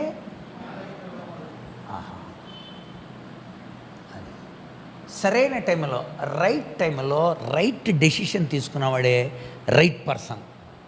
అది నోట్ చేసుకోవాలి. అక్కడ రైట్ టైంలో రైట్ డెసిషన్ తీసుకున్నవాడే రైట్ పర్సన్. అంటే సరైన సమయంలో సరైన నిర్ణయాలు తీసుకున్నవాడే సరైనోడు. మరి తర్వాత తీసుకున్నానంటే ఉపయోగం ఏముంటుంది నీకు తర్వాత?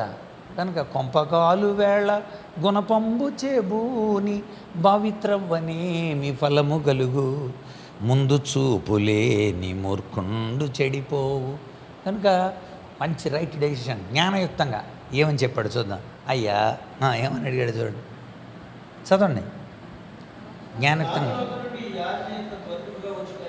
రైట్. మొట్టమొదట కారణం అడిగాడండి. ఎప్పుడైనా న్యాయాలు చెప్పేటప్పుడు కారణాలు అడిగి, ఇంత తొందరగా వచ్చేసింది ఏంటండి ఆజ్ఞ? చెప్పలేకపోతే వెంటనే చంపేసేస్తారా? ఇప్పుడు ప్రశ్న వేసాడు, ఏదో ప్రశ్న, ఏమండి నీటి పేపర్ ఏంటి అని ఎవడో ప్రశ్న వేసాడు.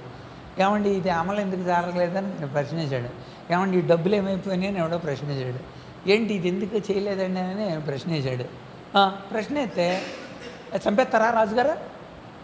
కారణం, ఫస్ట్ కారణాలను అడిగాడు. నెక్స్ట్ తర్వాత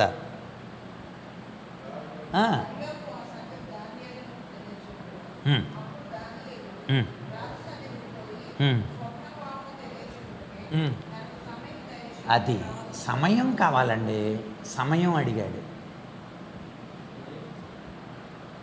సమయం. ఏమంటే ఇప్పటికే 15 సార్లు లీక్ అయినాయి అంట, లక్షల మంది నష్టపోయారంట అని. పోనీ అయ్యా మీరు ఎప్పుడు చేస్తారు? పోనీ న్యాయం ఎప్పుడు జరుగుద్దు? పోనీ పలానా టైంకి జరుగుద్ది. టైం అడిగాడు, టైము కారణాలు అడిగాడు, టైం కూడా అడిగాడు. చూసారా, వివేకవంతమైన న్యాయం అది. ఇప్పుడు న్యాయం అడుగుతుంటే సాగుకొట్టేస్తున్నారు, జైల్లో పడేస్తున్నారు, బయటకు కూడా రాకుండా ఆ చట్టాలు పెట్టేస్తున్నారు. చూసారా, అందుకనే కారణం అడిగాడు. అది న్యాయమైన జ్ఞానయుక్తమైన విషయాలు అది. అంతేకాదు వెంటనే సమయం అడిగాడు, వెళ్ళి వాళ్ళంప గుంపుగా ప్రార్థనలు చేశారు, జవాబు పొందారు, రాజుకు చెప్పారు.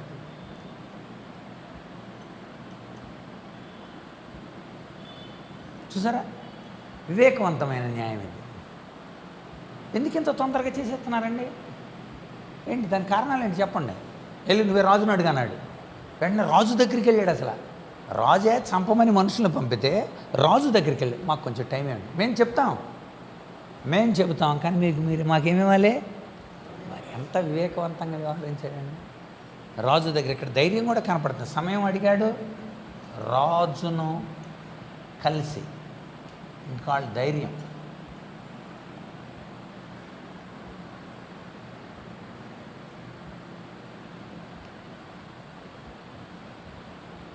కనుక ఇక్కడ మనం తెలుసుకోవలసిన సైకాలజీ పాయింట్ ఏంటంటే, నాయకుడు సమాచారం లేకుండా నిర్ణయాలు తీసుకోడు. నాయకుడు సమాచారం లేకుండా నిర్ణయాలు తీసుకోడు.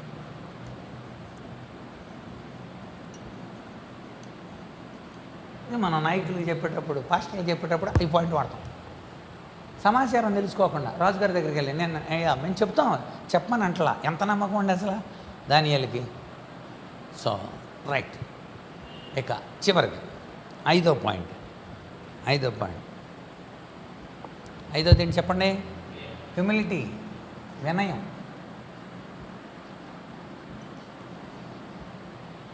నిజంగండి 9-10 అధ్యాయాలు మీరు చదివితే గుండె పగిలిపోద్ది. వినయం దేవుని ఎడల మొట్టమొదటి చూడండి. రాజు ఎడలు ఇప్పుడంతా చేశారు. రాజుల ఎడలు ఎలా ఉన్నాడో మీకు తెలుసు, ప్రజల ఎడలు ఎలా ఉన్నాడో తెలుసు. దేవుని ఎడల, ప్రజల ఎడల చూడండి ఒకసారి. 9వ అధ్యాయం 10వ అధ్యాయం. 9వ అధ్యాయం అసలు ప్రారంభం నుండి కూడా మొదటి సంవత్సరం దానియేలును నేను ఇర్మియాకు సెలవు చేసిన 70 సంవత్సరాలు సంపూర్తమవుతున్న గ్రంథాలను గ్రహించి 3వ వచనం, గోనె పట్టు కట్టుకొని ధూళి తలపైన వేసుకొని ఉపవాసం ఉండి ప్రార్థనా విజ్ఞానాలు పనిచేయడానికి మనసు నిబ్బరం చేసుకొని. అబ్బాయి ఎంత గొప్ప వినయమండి. 9:3 అక్కడ ఆ పాయింట్లు రాయండి, చదవండి మళ్ళీ. 9:3 గోనె పట్ట కట్టుకొని బూడిద పోసుకొని ఉపవాసం ఉండి ప్రార్థన విజ్ఞాపన. అబ్బా చూసారా ఎంత వినయం దేవుని ఎడల. ఎందుకంటే 70 సంవత్సరాల దగ్గరికి వచ్చేస్తున్నాయి. అయ్యా విడుదల చేయ, నువ్వు ఇర్మియాతో చెప్పావుగా. చూసారా ఎంత వినయంగా అడుగుతున్నాడా. అక్కడ పైన ఉంటుంది అన్నమాట. నువ్వు ఇర్మియాతో 70 సంవత్సరాలని చెప్పిన ప్రవచనం నెరవేరుతుంది కనుక నీ బిడ్డలను ఒకసారి జ్ఞాపకం చేసుకోవయ్యా అని అన్నాడు అక్కడ. తర్వాత నీ నిబంధనను కృపను జ్ఞానం చేసుకో, ప్రవర్తించుట, తిరుగుబాటు చేసిన వారం. ఎంత వినయంతో చెబుతున్నాడు. వరుసగా ఆ పదాలు రాయండి. 6వ వచనం, పాపులము, దుష్టులము, తిరుగుబాటు చేసిన వారం. ఒప్పుకోలు. పాపులము, దుష్టులము, తిరుగుబాటు చేసిన వాడు. అయ్యా మమ్మల్ని క్షమించయ్యా, మమ్మల్ని క్షమించు. నీవు నీతిమంతుడు, మేము తిరుగుబాటు చేశాం. తర్వాత 7వ వచనం, మాకు సిగ్గే తగింది, సిగ్గే మాకు తగింది నాయన. ఎంత తగ్గించుకుంటున్నాడు చూడండి అసలు. కనుక 10వ వచనం, మాట వినకపోతిమే.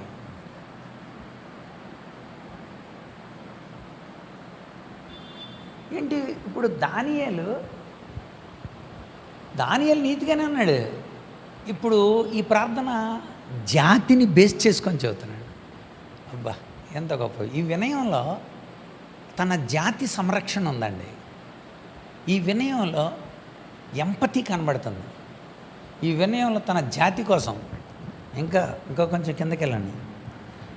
కనుక మాట వినలేదు, మాట వినకపోతే 13వ వచనం కూడా బుద్ధి తెచ్చుకొనన్నట్లు.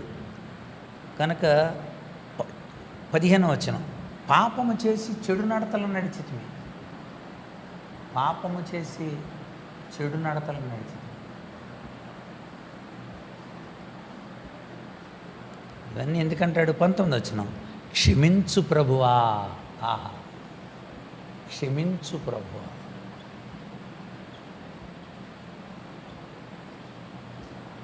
ఎంత అద్భుతం అండి. క్షమించు ప్రభు. ఇవన్నీ చెప్పి ఫైనల్ అండి, ప్రభు మమ్మల్ని క్షమించు ప్రభు.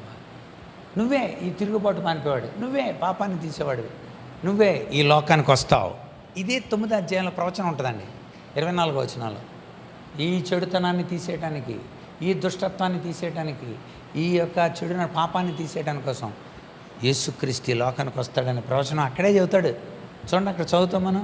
24, తిరుగుబాటును మాన్పుటకును, పాపం నివారణ చేయడానికి, దోష నిమిత్తం ప్రాయశ్చిత్తం చేయడానికి, యుగాంతమును నీతిని బయలుపరచడానికి, దర్శనాన్ని ప్రవచనాన్ని ముద్రించడానికి, అధిశోత పరిశుద్ధ స్థలాన్ని అభిషేకించడానికి, జనాలకు పరిశుద్ధ పట్టణం 70 వారాలు నియమింపబడింది. యెరూషలేమును మరలా కట్టించవచ్చిన ఆజ్ఞ బయలుదేరిన సమయం మొదలుకొని అభిషేక్తులు వచ్చే వరకు 7 వారాలు పట్టునని, 62 వారాలు మరి తొందరగల సమయంలో పట్టణ రాజవీధులు కందకం మరలా కట్టబడినని, ఈ 62 వారాలు ఏమీ లేకుండా అభిషేక్తుడు నిర్మూలన చేయబడతాడు. అభిషేక్తుడు అంటే ఎవరా? క్రీస్తు. ఈ ప్రవచనం చెప్పింది ఎవరండి? దానియేలు. అది కనుక వినయం దేవుని ఎడల, తర్వాత ఆ పక్కన రాజుల ఎడల వినయం. 10వ వచనం 10వ అధ్యాయం కూడా నోట్ చేసుకోవాలి మీరు. 10వ అధ్యాయంలో 21 రోజుల ఉపవాసం ఉన్నాడండి.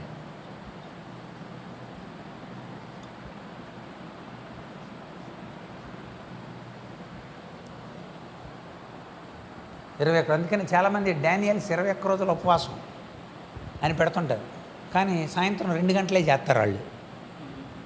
ఇది అలాంటిది కాదు. 21 రోజులు ఎలా చేసాడు అనుకున్నారు డానియల్? అలా దేవుని సన్నిధానంలో ప్రార్థన చేస్తూ ఉన్నాడు, క్షమాపణలు ప్రభువుని అడుగుతూ ఉన్నాడు. కళ్ళు తిరిగి వెళ్ళాడు, కొంచెం ఒక ముద్ద తిన్నాడు, మళ్ళీ వచ్చాడు, మళ్ళీ ప్రార్థనలో ఉన్నాడు, మళ్ళీ కళ్ళు తిరుగుతూ ఉన్నాయి, వెళ్ళి 2 అరటిపళ్ళు తిన్నాడు, మళ్ళీ వచ్చాడు. ఇక ఏట్ల మీద కాన్సన్ట్రేషన్ లేకుండా, అది మధ్యలోనే కొంచెం బతకడానికి ఏ ఒకటి తీసుకుంటూ వెంటనే బయటికి వెళ్ళి మన పనులు చూసుకొని వచ్చి గంట తర్వాత ఉపవాసుకోవటంలో ఉంటాం కాదు. అది డానియల్స్ ప్రేయర్ అంటే.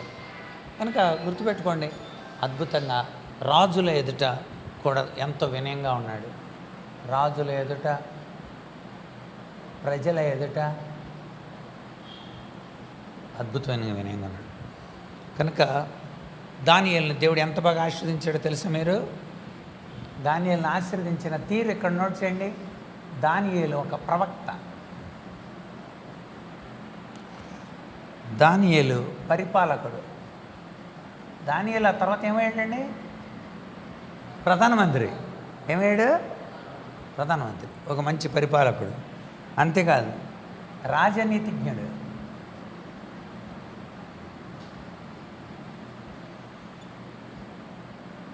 దానియేలు సలహాదారుడు, రాజుకి సలహాదారుడు. ఏ చేయాలన్నా రాజుకు సలహాదారుడు.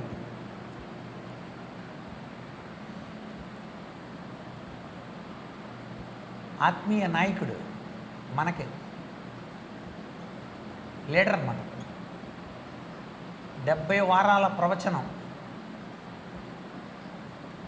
70 వారాల ప్రవచనాన్ని చెప్పినవాడు. 3 రాజుల కాలంలో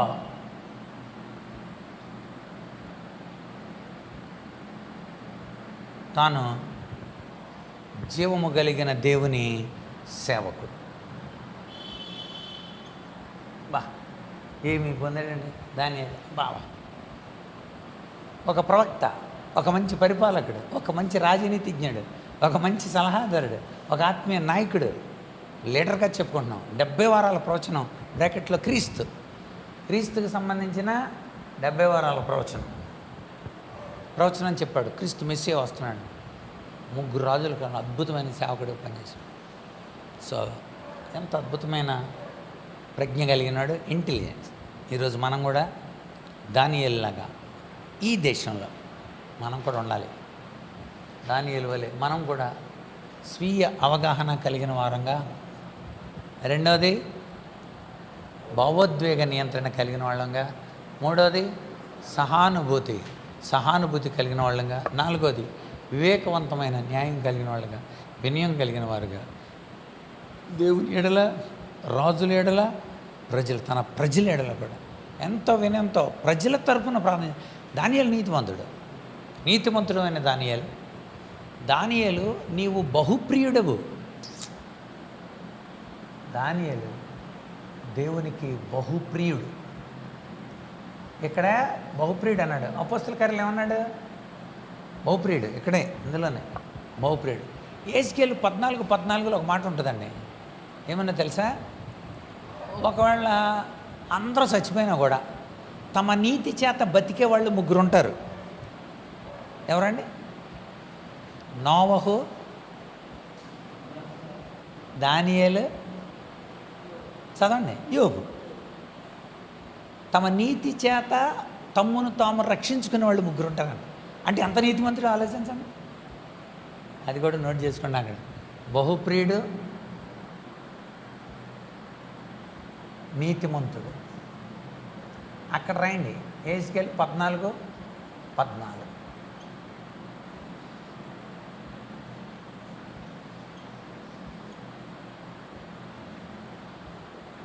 ఉందండి అక్కడ 14:14 ఉందా? ఓకే. ఆ 3 ఆ దేశంలో ఉంటే చూసారా? నోవహు, యోబు, దానియేలు ఒక పనికిమాలిన దేశంలో ఉంటే, ఒక దుర్మార్గ దేశంలో అనుకోండి, తమ్మును తాము రక్షణ చేసుకుంటారంట. అది ఎంత నీతిమంతులు అయి అంటారండి వాళ్ళ 3 పేరు. తమ్మును అది తమ్మునితో రక్షణ చేసుకుంటారు వాళ్ళు. ఎంత పనికిమాలిన దేశంలో ఉన్నా. అప్పుడు ఏ పేరు పెట్టాడండి? దానియేలు పేరు పెట్టాడు. రైట్. మనం కూడా అలా ఎలాంటి పనికిమాలిన దేశంలో ఉన్నా నీతిమత్వాన్ని కాపాడుకొని ప్రజ్ఞ కలిగిన వారంగా ఉండడానికి పరిశుద్ధాత్ముడు మనల్ని సిద్ధపరచునుగాక. ఆమేన్. రోజన్న చిన్న ప్రార్థన చేయండి. చేశారా? చివరి పాయింట్ కూడా రాయండి. సేవకుడు అంటే లేకపోతే నాయకుడు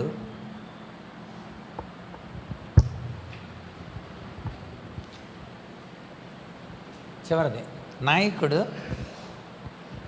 జీవితంలో దేవుణ్ణి చూపించే లక్షణాన్ని కలిగి ఉంటాడు. దైవ సంబంధిత లక్షణాలతో బతుకుతాడంట నాయకుడు. ఇప్పుడు ఇవన్నీ ఏంటి? ప్రవక్తగా ఉన్నా దైవ సంబంధితమే, పరిపాలకుడుగా ఉన్నా దైవంగానే ఉన్నాడు, రాజనీతిలో దైవ సంబంధంగానే ఉన్నాడు, సలహాదారుడు. నువ్వు ఏదైనా సరే దైవ సంబంధుడిగా కనబడతాడు. నాకు పెళ్ళికి ఎంఈఓ గారు వచ్చారు. ఎంఈఓ గారు వచ్చి 3 మాటలు చెప్తారా అని అన్నారు. ఆయన అనౌన్స్మెంట్. ఆయన వచ్చి అంటే నేను 3 మాటలే చెప్తాను. ఒకటి, పాల్సన్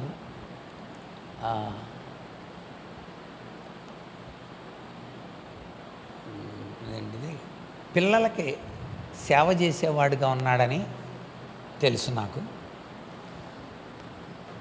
2, పాల్సన్ ప్రభుత్వానికి సేవ చేసేవాడుగా నాకు తెలుసు. ఇప్పుడు పాల్సన్ భార్యకు సేవ చేసేవాడుగా అంటే ఇలాగెలాగ అన్నాను నేను. అదేలేండి, కుటుంబానికి సేవకుడిగా దేవుడు మారుస్తున్నాడు. వెరీ గుడ్, అలా ఉండాలని అన్నాను. కానీ దైవ సేవకుడిగా దానియేలు. మనం కూడా ప్రభువులో అలా బలపరచబడడం. దేవుడు ఈ మాటలు మన వెనుకల్లో దీవించునుగాక. ఆమేన్. ఒకసారి మరి దల్సనయ్య గారు చిన్న ప్రార్థన చేయండి. వేళ చింతలగూడెం నుండి అత్యాశక్తితో ప్రభు సన్నిధానానికి వచ్చి నేర్చుకుంటూ ఆగస్టు 16వ తారీఖున ఆదివారం రాత్రి మనల్ని అందరినీ కూడా ఆహ్వానిస్తున్నారు. అక్కడ 25 సంవత్సరాల సిల్వర్ జూబ్లీ సందర్భంగా అక్కడికి ఆహ్వానిస్తున్నారు. ఆదివారం సాయంత్రం ఇక్కడ నుండి మనం అందరం కలిసి వెళదాం. అందరికీ వందనాలండి. తప్పకుండా నా ప్రకటన ఆహ్వానం దైవశాఖలో చెప్పారు. అందరూ రండి, మరి అయ్యగారితో పాటు రండి, తప్పకుండా పాల్గొనండి. చిన్న ప్రార్థన చేసుకుందాం. మా కొరకు, పరిచర్య కొరకు, 16వ తారీఖు జరిగే మీటింగ్ కొరకు కూడా ప్రార్థనలో జ్ఞాపకం చేసుకోండి. సకలం ఎరిగిన సర్వోన్నతుడా, సకల ఆశీర్వాదములకు కారణభూతుడా, మీకే స్తుతి వందనాలు చెల్లిస్తూ ఉన్నాం ప్రభు. ఈ కడవరి సమయాలలో నీ శక్తివంతమైనటువంటి ప్రభ, నీ వాక్యములో ఉన్న మర్మములను తెలియచేయటానికి నీ దాసుని ఎన్నుకున్నందుకు వందనాలు చెల్లిస్తూ ఉన్నాను ప్రభు. ఏది అవసరమో, ఏది సత్యమైనదో, ఏ విధంగా మేము బ్రతకాలో, ఏ విధంగా బోధించాలో, ఏ విధంగా అనుసరించాలో, ఏ విధంగా సిద్ధపరచబడాలో, ఎవరిని అనుసరించాలో అని నీ భక్తులలో నుంచి వారి యొక్క లక్షణాల జీవన విధానాలలో నుంచి మాకు ఎన్నో విషయాలు నీ దాసుని ద్వారా నేర్పించబడుతున్న విధానాన్ని బట్టి కూడా మీకు వందనాలు చెల్లిస్తున్నాను ప్రభా. ఆదర్శవంతమైనటువంటి నీ భక్తుల జీవన శైలిని, భక్తి జీవితాన్ని గ్రహించి ఆ విధంగా నడుచున్నట్లుగా మమ్మల్ని ఆయత్తపరచండి దేవా. గత వారము నెహెమ్యా గురించి మాట్లాడి ఉన్నారు ప్రభు, ఈ వారము దానియేలు గారి గురించి మాట్లాడి ఉన్నారు ప్రభు. మాకు దేవా నీ ద్వారా తెలియపరిచినటువంటి 5 లక్షణాలు మేము కలిగి వాటిని అనుసరిస్తూ నీ పరిచర్యలో బలవంతులుగాను, నీ నామానికి మహిమకరమైన సాక్షులు సాధనాలుగాను, నీ రాకడికి మేము సిద్ధపరచబడి అనేకులను సిద్ధపరచబడే వారుగాను మేము వాడబడినట్లుగా మీరే సహాయం చేసి దీవించమని ఈ యొక్క ప్రభా ఆత్మీయ సమ్మేళనంలో పాల్గొంటున్నటువంటి దైవసేవకులు, వారి యొక్క కుటుంబాలు, పరిస్థితులు, పరిచర్య సంఘాలు అన్నిటినీ కూడా మీరు ఆశీర్వదించి దీవించమని, ఇంకనూ నీ శక్తివంతమైన ఆత్మచేత నీ కుమారుడు పాల్సన్నయ్య గారిని నింపి చక్కని ఆరోగ్యమును, ఆయుష్ను ఇచ్చి అనేక చోట్ల మీరు అభిషేకించి వాడుకోమని, ఇచ్చిన కుటుంబాన్ని, పరిచర్యను కూడా మీ జ్ఞాపకాన్ని తెస్తూ మా ప్రభువును రక్షకును త్వరగా నన్ను యేసుక్రీస్తు ద్వారా వేడుకొని ప్రార్థన చేయుచున్నాం తండ్రి. ఆమేన్. ఆమేన్. మన తండ్రి అయిన దేవుని ప్రేమ, కుమారుడైన యేసుక్రీస్తు కృప, పరిశుద్ధాత్మేందల అన్యోన్య సహవాసం చేరిన మనకును, ఇదేనా హాజరు కాలేకపోయిన బిడ్డలకును, లోకంలో ఆయన కోసం దానియేలు వలె రోషము కలిగి ప్రభు యొక్క సేవకులుగా జీవిస్తున్న ఆయన జనాంగానికి అంతటికి మనకును సదాకాలము తోడయుండి నడిపించునుగాక. ఆమేన్. అందరికి వందనాలండి. Thank you. ఒక్క నిమిషం